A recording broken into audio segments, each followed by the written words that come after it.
Up Radio 98.5 FM Up Radio The Mini Station. Assalamualaikum warahmatullahi wabarakatuh. Semangat pagi dan selamat siang Up Mini, apa kabar Anda dimanapun Anda berada. Kembali lagi sharing and hearing setiap hari Jumat siang. Kita akan belajar bersama dengan Kang Fuad Adi. Beliau adalah founder dari Cycle Institute dan penulis buku ST. Dan Anda bisa mendengarkan program siaran ini melalui Up Radio di 98.5 FM dan juga live streaming kami upradio.id, dan juga bisa mengikuti lewat live Instagram di Up Radio SMG. Langsung saja kita menyapa beliau. Assalamualaikum, selamat pagi Kang Fuad, apa kabar? Waalaikumsalam warahmatullahi wabarakatuh. Alhamdulillah sehat dan baik. Mbak Santi, gimana kabar? Alhamdulillah. Selamat ya. Alhamdulillah. Sudah tua. Sudah tua, sinau terus. Loh, memang harus perintahnya begitu kan? Gitu ya. Amin, amin, amin. Ya, jadi ada titik balik yang memang nggak tahu ya Kang. Ini menjadi kapan-kapan lah kita sharingin. Sempet juga saya agak ragu. Ya, saya agak ragu, tapi emak saya mensupport. Menuntut ilmu itu hukumnya adalah wajib. Oh, akhirnya sadar juga ya untuk itu. Baik, Kang Fuad, hari ini kita akan kembali di titik berangkat seperti apa untuk Apmini ya. Bisa melihat dari macam sudut pandang ya sebetulnya ya Kang ya. Termasuk apa sih sebetulnya yang menjadi langkah-langkah itu, setiap orang memiliki cara pandang sendiri-sendiri. Nah, Kang Fuad kali ini akan bicara soal melakukan kebaikan. Apakah hidup ini hanya cukup melakukan kebaikan saja, sementara ibadah yang lain seperti apa? Kita simak dulu ya, Kang, satu ilustrasi yang akan disampaikan ini ya. Dan untuk Anda yang ingin bergabung, silahkan juga bisa mengoptimalkan nomor WhatsApp kami di 0878 33 300 400. Baik, ternyata kita cari dulu, ini masih di searching oleh tim dari Apminia. Baik, Kang Fuad, ini acara setiap hari Jumat, alhamdulillah ini sudah terhitung 1 bulan istiqomah. Semoga saja bisa bermanfaat ya Kang ya. Amin. Dan bisa memberikan nilai-nilai yang mungkin bisa untuk jadikan sharing dan hearing untuk kita semua. Kita simak ilustrasi dari Kang Fuad di titik berangkat. Apminia, setiap perjalanan dimulai dari titik berangkat, dan setiap yang dimulai akan menuju titik akhir. Titik berangkat merupakan ruang refleksi mengasah kesadaran untuk menilik rute perjalanan hidup yang sedang kita tempuh, menjadi pengingat akan tujuan akhir kita. Inilah Titik Berangkat bersama Fuad Adi, founder Cycle Institute.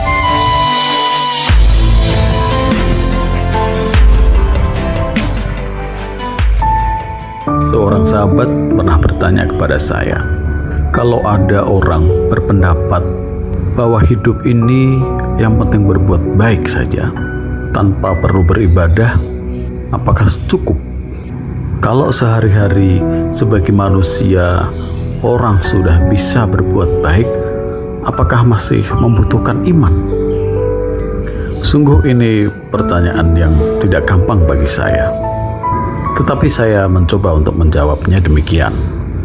Bagi saya, keimanan itu justru akan memperkuat dari kebaikan seseorang.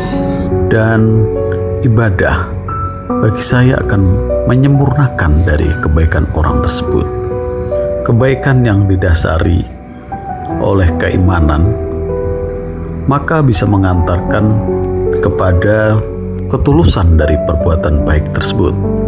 Dengan iman bisa mengantarkan orang menempatkan kebaikan itu sebagai ekspresi iman, sekaligus kebaikan adalah kebaikan itu sendiri, yang tanpa perlu mengharapkan sesuatu dari apa yang telah dilakukan dari kebaikan itu akan mencipta kebaikan yang lain yang lebih luas, bahkan bisa menjangkau di luar dunia yang fana ini. Sementara ibadah tidak lain sebagai bentuk ketaatan kita pada Sang Maha Kuasa, pada sosok Sang Pencipta, sebagai bentuk ketundukan kepada Sang Pemberi hidup. Karena Tidak mungkin kita bisa melakukan kebaikan jika kita berada dalam kematian atau dalam ketiadaan. Karena adanya kita, hidupnya kita, terlahirnya kita, bukan karena kuasa dan kehendak kita sendiri, melainkan ada kekuatan yang maha besar yang membuat kita itu ada. Jadi, apa salahnya jika kita menghendaki mencukupkan diri sebagai manusia yang baik, disempurnakan dengan kerendahan hati, melakukan peribadatan sebagai bentuk pengakuan atas adanya Sang Pencipta. Kalau kita mengimani, bukankah terusirnya iblis dari surga lantaran kesombongannya yang merasa lebih baik dari Adam? Dan bukan tidak mungkin ketika kita merasa telah menjadi pribadi yang baik, telah menjadi manusia yang baik, dan merasa telah cukup, justru itu akan menjebak kita pada kesombongan diri.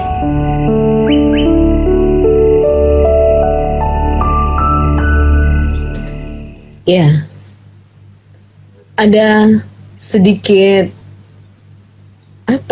semacam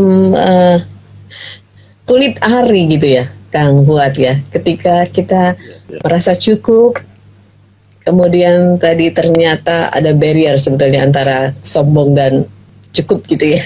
Nah, tapi ini satu hal yang mungkin saya garis bawahi dengan keterbatasan kemampuan saya menangkap tadi adalah iman sebagai pondasi yang mengokohkan sesuatu kebaikan.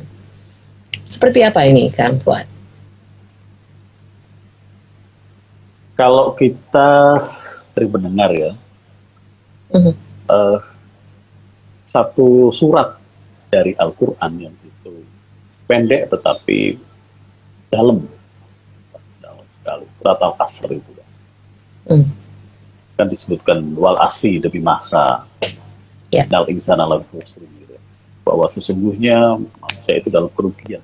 Artinya keseluruhan waktu itu sebenarnya bagi manusia itu menjadi sesuatu kerugian.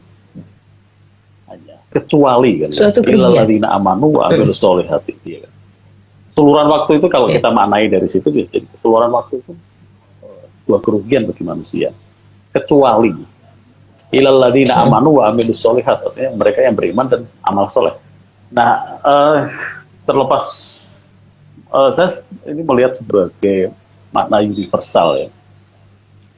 Waktu, semua manusia dia berada dalam waktu, lahir sampai mati, ya kan? Berada dalam waktu. Nah, kalau waktu itu dibiarkan saja, biarkan saja, maka udah pasti jaminan bahwa manusia itu akan menyia-nyiakan keseluruhan waktunya. Itulah dia dalam satu kerugian. Hanya manusia yang tidak dalam kerugian itu adalah ilal ladzina amanu wa amilus sholihat, yang beriman dan beramal soleh. Artinya kenapa keimanan itu sangat lekat dengan amal baik, amal baik kan. Nah, ini ada naluri manusia juga, bahwa manusia itu kan ada dorongan untuk selalu mendapatkan sebuah insentif gitu ya. Insentif sesuatu yang didapat dan seterusnya. Ini secara antropologis, secara alamiah juga seperti itu. Nah, maka petunjuk kenapa amal baik, satu kebaikan itu akan menjadi semakin kuat ketika itu berangkat dari sebuah keimanan. Dari situ saya memaknai bahwa hampir tidak ada itu kebaikan yang itu tidak dilandasi sebuah keimanan.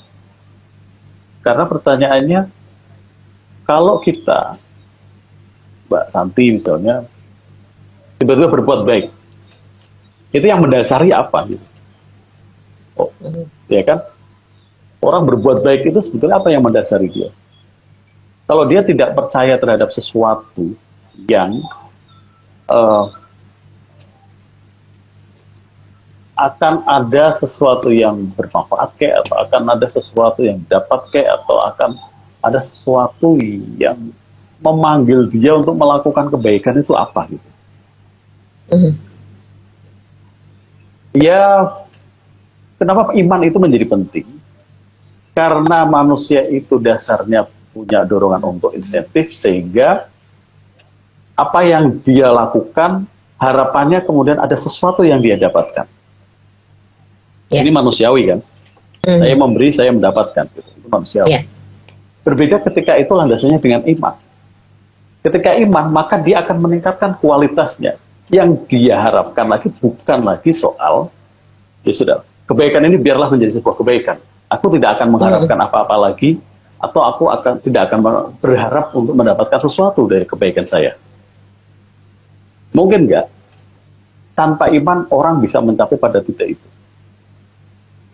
Sepertinya yang tadi ya kan, ada pamrih, ada sesuatu yang diharap. Iya. Ada sesuatu yang kualitas kebaikan, makanya keimanan ini menjadi penting untuk kualitas dari kebaikan itu sendiri. Ya.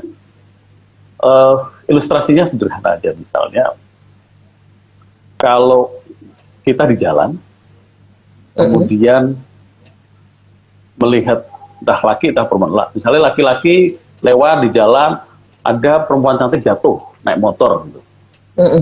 Ya kan? Dorongan dia kebaikan itu, nggak, itu ada pergulatan loh. Dia spontan melakukan kebaikan karena yang lihat cowok nih, cantik, nah lihat cowok, atau sebaliknya. Oh, iya. Dan itu tidak ada orang lain kecuali hanya berdua, gitu. Dia, Ya kan? Itu menjadi sebuah ujian. Ini menolong saya itu pure, memang murni menolong karena panggilan sebagai kemanusiaan untuk menolong, atau karena itu perempuan cantik. Bandingkan misalnya, saya lewat sendirian di jalan yang sepi, tiba-tiba ada kucing habis ketabrak, mati di situ. Iya. Ya kan? Kita tergerak untuk mengambil, terus menguburkan, atau kemudian membiarkan. Nah, ketika yang terjadi adalah membiarkan, orang juga tidak ada yang tahu. Iya. Tapi panggilan untuk kemudian berbuat suatu kebaikan yang itu sama sekali tidak ada yang melihat.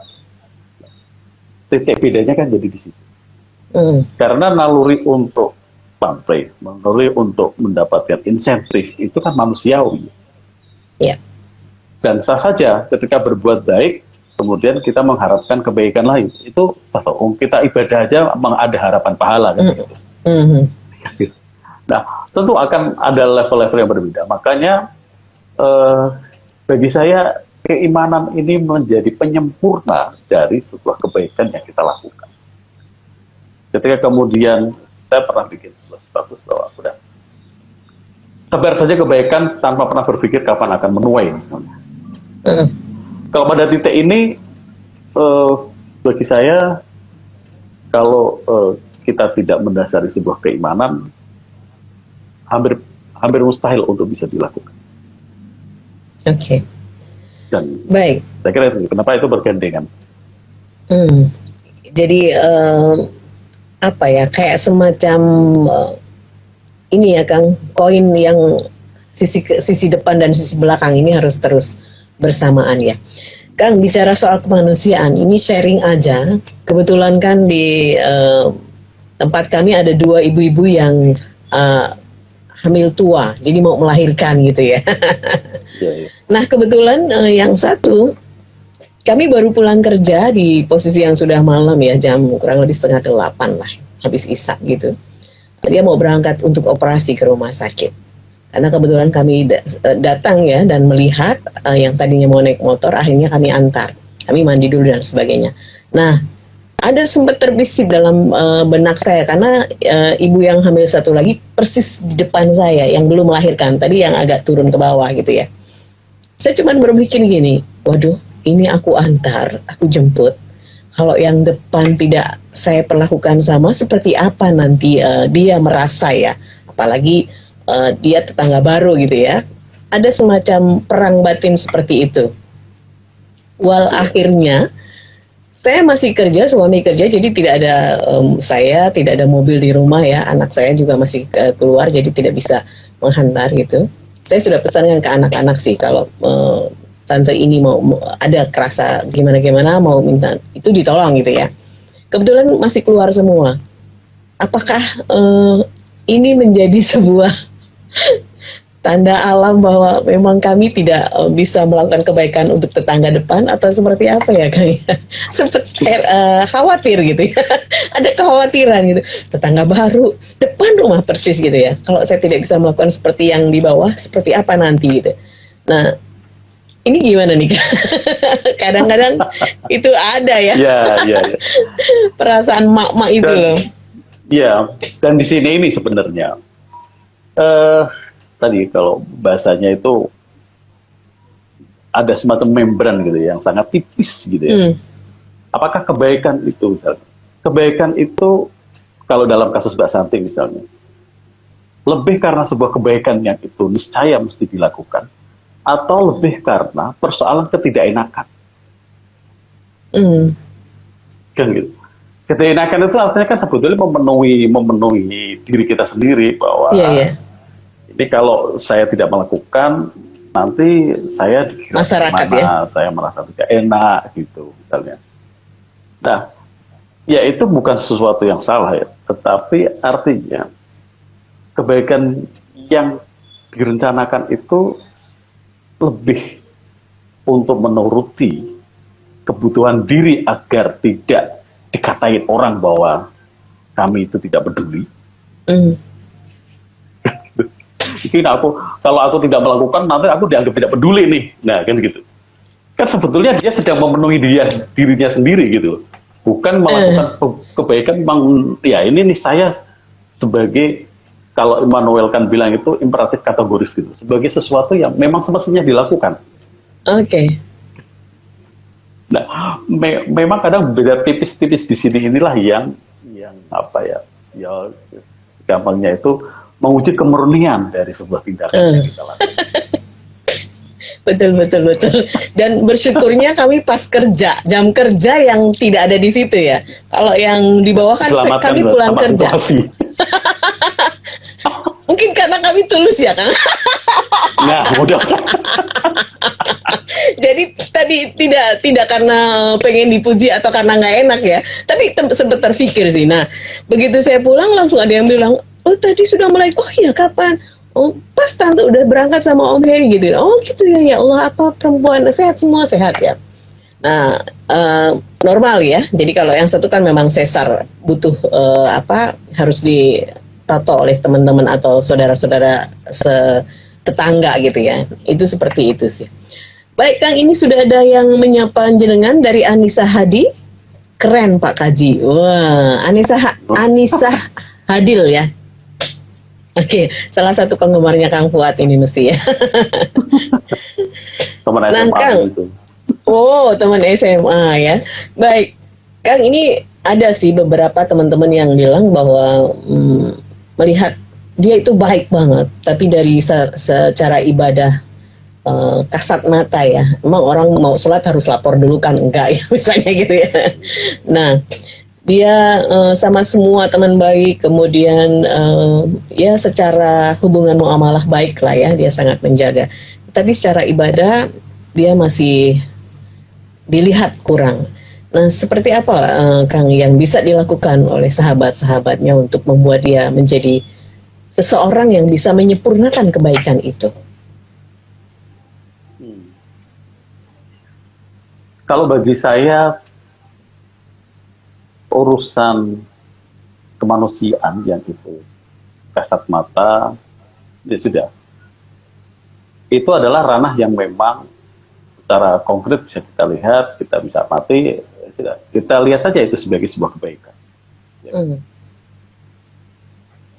Persoalan soal kemudian peribadatannya dia gitu, itu bagi saya itu bukan wilayah saya. Karena kalau kita bicara soal ada hubungan vertikal dengan Tuhannya yang itu juga kewenangan individunya dia, dan hubungan horizontal yang itu sesama manusia. Bagi saya sepanjang ya sudah kita tempatkan saja kebaikan itu sebagai kebaikannya dia. kekurangannya ya itu bukan wilayah yang menjadi kewenangan kita, bukan kewenangan saya untuk menilai gitu ya. Kalau toh mungkin kita nggak akan pernah tahu kok. Samalah misalnya begitu. Kalau perumpamaan sholat katakan ya kan, sholat itu sebagai media komunikasi dengan Tuhan. Ya. Nah, kemudian kita turunkan di tingkat manusianya.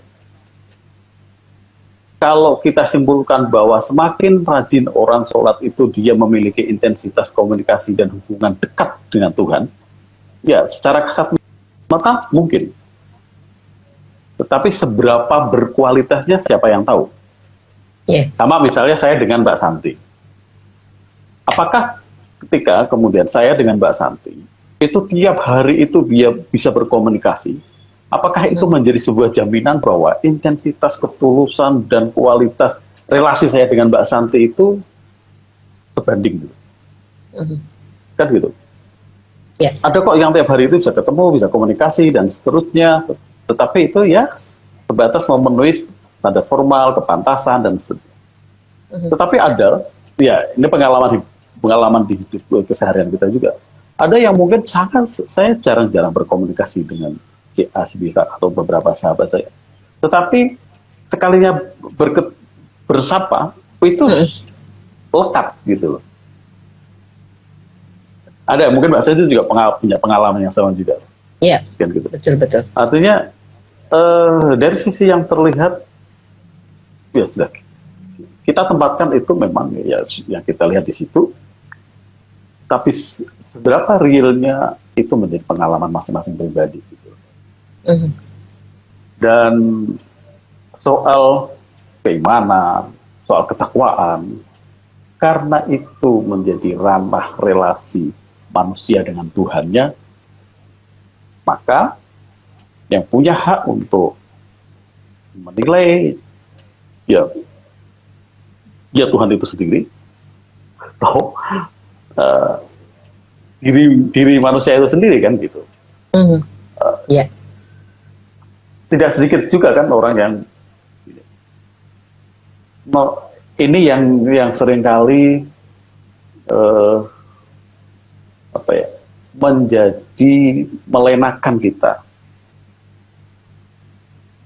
Bisa dilogika kalau kita merasa diri kita itu sudah baik, kecenderungannya kita merasa cukup baik, maka kebaikan kita itu kan menjadi berhenti di situ. Tetapi sebaliknya, ketika kita itu merasa selalu kurang, maka yang akan kita lakukan adalah penumbuhan untuk semakin baik. Logiknya sih begitu. Gitu. Dan ini juga pernah diingatkan juga,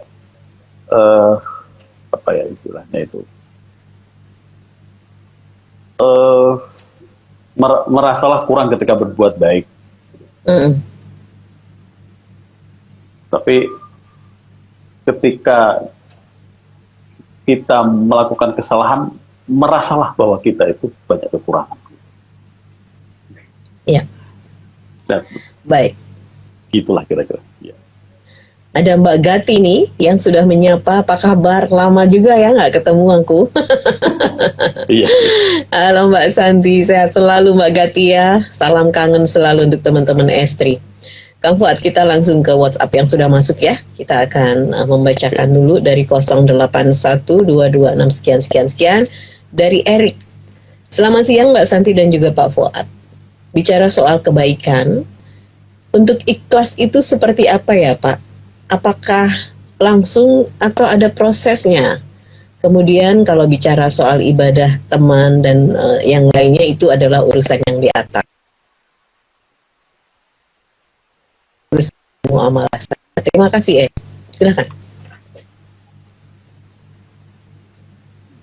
Ya, ada keikhlasan itu butuh dilatih.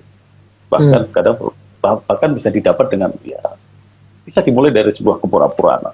Hari ini pura-pura ikhlas sudah gitu. Tapi ketika itu terus menerus bisa kita lakukan, akhirnya akan membentuk dengan sendirinya juga gitu. Itu bukan, dan juga begini juga. Satu ya yang dipahami, kalau saya memahami diri saya sendiri juga begitu, bahwa hati manusia itu namanya juga kan, hati itu kalau dalam bahasa Arab kolbun. Kolbun itu artinya memang berubah-ubah. Oh. Jadi hati kita itu kan berubah-ubah. Hari ini moodnya baik, kita menjadi baik sama orang. Hari ini kita, nah, suasana situasi itu sangat memengaruhi ya dalam sebuah proses. Mungkin hari ini kita bisa ringan membantu orang karena kita sedang kasmaran misalnya. Bahagia gitu ya. Bahagia gitu kan. Nah, bagi saya keikhlasan itu menjadi sebuah kesadaran yang itu memang jadi landasan dalam melakukan sebuah amal baik. Tetapi apakah kemudian kita harus bergantung kepada tujuannya? Maksud saya begini, kalau kejadiannya adalah mau berbuat baik, kemudian kita mengukur, menilai dulu, ini aku ikhlas gak ya? Kalau gak ikhlas, kemudian goda itu justru seringkali di situ. Daripada melakukan sesuatu tidak ikhlas, lebih baik tidak melakukan sesuatu. Akhirnya kan kebaikan itu justru menjadi tidak terjadi. Gitu. Oke. Karena kita menarik hasil akhir itu ke depan dulu. Jadi bahwa kita sadar melakukan sesuatu sebaiknya itu ikhlas, ya. Tapi bahwa kemudian ketika sedang mau melakukan kebaikan itu harus tertunda, harus terganjal hanya karena godaan apakah ini pertanyaan ikhlas atau tidak, sehingga kita tidak jadi melakukan sesuatu kebaikan, ini juga menjadi sesuatu yang sayang juga gitu. Amal itu menjadi tidak ada gitu. Sama halnya ketika bandingannya dengan soal misalnya di kita soal sholat gitu. Daripada saya nggak khusyuk, lebih baik nggak sholat, nanti kan jadi biasa begitu gitu. Iya. Jadi biarkan saja bahwa soal pencapaian keikhlasan itu memang butuh proses, kemudian dia hari ini bisa hadir, besok bisa jadi tidak. Tetapi bagi saya yang lebih penting itu adalah segeralah ketika muncul sebuah niat untuk berbuat baik, lakukan saja. Gitu. Sehingga kalau toh kemudian itu bukan sebuah keikhlasan, sesuatu yang baik, saya yakin bahwa itu juga akan berdampak baik. Atau suatu kebaikan itu paling tidak bahwa itu sudah terjadi, ada hal baik yang terjadi. Ya misalnya ini saya memberi sedekah hari ini, begitu nasi bungkus misalnya, aku ikhlas gak ya ngasih orang ini? Kalau nggak ikhlas nggak jadi ngasih, kan tidak terjadi kebaikan. Tapi begitu, jadi setidaknya nasi bungkus ini menjadi bermanfaat untuk dia makan. Apakah saya ikhlas atau tidak, manfaat dari kebaikan itu ada, impact dari sebuah kebaikan itu ada. Nah, ini menurut saya sih semacam itu. Jadi kalau memang punya niat baik, segeralah. Dan ini juga kan ada beberapa cerita, entah itu sebagai sebuah ilustrasi belaka atau itu sebuah kenyataan gitu kan. Misalnya ada orang yang sepanjang hidupnya gitu dia tidak melakukan perbuatan, bahkan kalau di sebuah cerita itu sebuah perempuan yang dia pekerjaannya menjual diri, tiba-tiba satu saat dia ketemu anjing, menolong anjingnya, tapi itu sebagai sebuah ketulusan yang total. Nah, justru itulah yang kemudian dalam cerita kan begitu, dia yang mengantarkan ke surganya. Jadi memang itu misteri, itu samalah sesuatu itu tidak semuanya juga bisa diukur dari sebuah kuantitas, tapi kadang kualitas itu bisa mengkatrol ibaratnya dari kuantitas yang pernah ada gitu. Mhm. Kang, berarti ini Kalau kebaikan itu sebetulnya urusannya dengan hati juga ya? ya itu dia dari panggilan kita sendiri sih. Mhm. Eh, ya sama saya cerita tadi soal kita berada di sebuah area yang sepi, kemudian menolong seorang yang itu butuh ditolong saat itu, gitu Iya. kan. Mhm.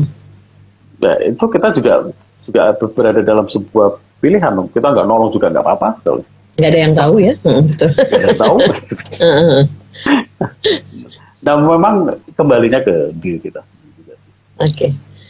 Baik, ini kita sapa lagi ada Harneni underscore Kristianti. Topiknya keren Mas Fuad. And then juga ada yang maaf saya Thank you, terlambat. thank you. Oke, thank you. Nah, bagaimana ya Kang ya membuat kita konsisten untuk niat baik itu tetap dilaksanakan sesuai. Kadang-kadang kan gini, pengen ya kita masukin ke kotak amal 100.000 misalnya ya. Begitu dengan kotak amal kan buka dompet. Nah di dompet itu ada 50 gitu ya. Nah yang diambil 50 Kang. Nah ini Begitu ambil kebaikan 50, lihat yang 2000. akhirnya yang 100 utuh nih.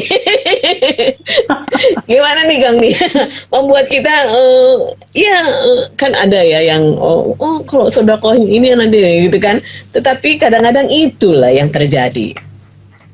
Ya Kang. Ya, eh, ada bagi saya sih gini. Satu sisi ya sudahlah. Kalau memang batas kita itu masih di tahapan itu, ya setidaknya kamu tidak menghentikan kebaikan kamu. Gitu. Terlaksana ya. Kalau satu ini second, gitu. Ya sudah. Setidak-tidaknya dia tidak mengurungkan niat baiknya gitu loh. Bahwa Iya, kemudian betul. menurunkan kuantitas, ya itu ya mungkin tahapannya masih di situ. Tetapi memang tidak ada salahnya. Yang lebih berat itu kan sebetulnya menguji diri kita sendiri gitu. Ya. Dan seringkali sebuah justru kualitas kebaikan itu adalah kebaikan yang tersembunyi gitu. Terkadang gitu, bahkan mungkin terlupakan itu atau lebih. Ya. Ya kan banyak orang arif gitu mengajarkan semacam itu. Nah, jadi tidak soal lah kalau itu.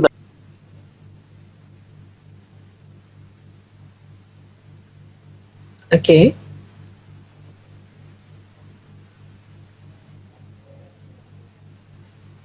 Iya. Agak sedikit terganggu ini Kang. Teknisnya. Enggak, oke. Oke, Tadi ada. lancar ya. Agak. Oh. Yang jadi prinsip adalah niat melakukan kebaikan di mana ukuran atau takaran masing-masing orang itu memang ada standarnya dulu ya Kang. Dan ini berproses. Oke, ini kita ada yang sudah masuk lagi, sudah dikirimkan ke WhatsApp di 0878 333 100 dari, oh namanya bagus sekali, dari Riana. Riana, selamat siang. Mbak Santi dan Pak Fuad, saya ingin bertanya, bagaimana menjadi orang yang selalu baik walaupun berada di lingkungan yang kurang baik? Kalau mendengar cerita dari Pak Fuad tentang perempuan jalanan atau perempuan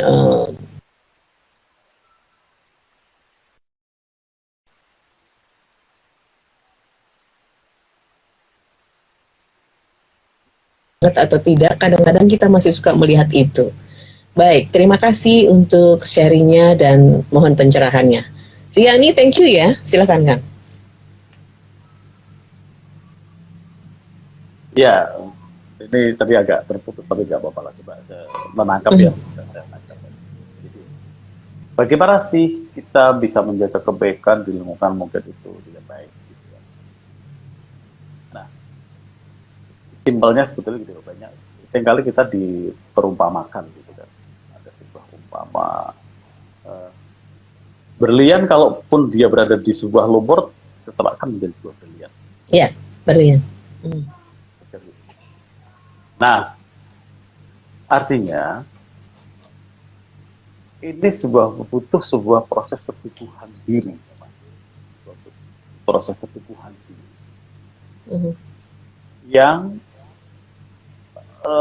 penempaannya mungkin butuh waktu, butuh proses, sehingga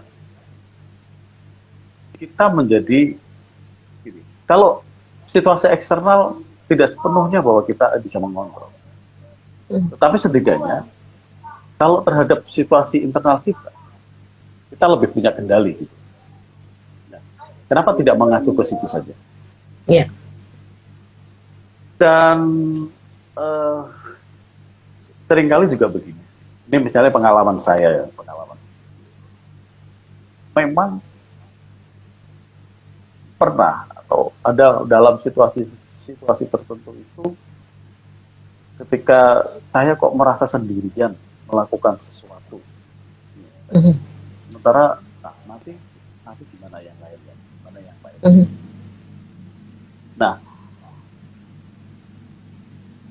ini memang yang kemudian butuh sebuah keyakinan diri. Ya. Yang ketika saya sepenuhnya meyakini bahwa ini menjadi sesuatu yang baik, dan tadi itu makanya ketika ada fondasi keimanan, maka yang kita tuju bukan lagi kebaikan untuk dan atas nama manusia, ya, tetapi sebagai perwujudan dari keyakinan.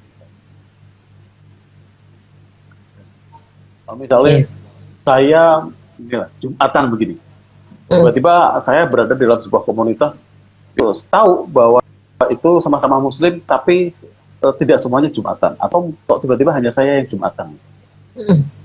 Nah, kan kalau kemudian ini kita bisa melihat dalam dua kacamata gitu. Kalau yang mau kita hadirkan itu adalah ya karena ada sebuah kewajiban yang harus saya tunaikan, ya saya menunaikan sebagai kewajiban saya. Yeah. Gitu. Tapi kalau kemudian kita terpengaruh dari ternyata yang menjadi pertimbangan itu adalah manusia-manusia lain, gitu, antara nanti tidak enak atau kemudian saya juga tergoda untuk yalah biar saya yang terlihat paling soleh misalnya. Nah, godaan itu kan juga memungkinkan. Jadi sekali lagi bahwa sebuah kualitas baik itu terkadang dia hadir dalam situasi butuh untuk berjalan ruang sunyi. Oke, baik. Kang Fuad, karena memang tadi sudah ngobrolin soal Jumatan, jadi kita akan segera mengakhiri waktunya ya. Terima kasih ya, mudah-mudahan sudah menjawab, dan niat melakukan kebaikan lakukan saja, walaupun ada masih sedikit-sedikit riak-riak, tapi yang penting ada actionnya, begitu ya. Baik, Kang Fuad, secuil Kang untuk menutup perbincangan kita siang ini di Titik Berangkat.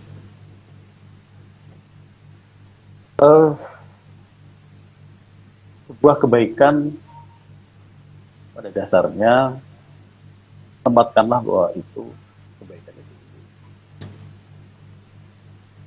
dan soal apakah ukurannya adalah sebuah kepamrihan atau tidak, janganlah itu menjadi penghambat dari sebuah niat. Kita meyakini bahwa itu sebuah niat baik, ya bismillah, jalan. Ya. Itulah. Baik. Ini agak terputus-putus suaranya Kang Fuad, Kang. Baik, Ibu Harini, terima kasih ya. Salam sehat selalu untuk semuanya. Kang Fuad, kita ketemu lagi insya Allah minggu depan, tentu saja dengan topik yang lain. Anda yang ingin sekali mendengarkan Titik Berangkat dari Kang Fuad ini, harus mendengarkan terus Up Radio, karena setiap waktu akan kami putar untuk Anda. Terima kasih. Salam untuk keluarga Kang. Sehat selalu, jaga kesehatan ya. Assalamualaikum warahmatullahi wabarakatuh. Waalaikumsalam warahmatullahi wabarakatuh. Disiarkan langsung dari Menara Universitas PGRI. Up Radio. Jalan Sidodadi Timur, nomor 24 Semarang. Inilah 98.5 FM. Up Radio, the Minimum Station.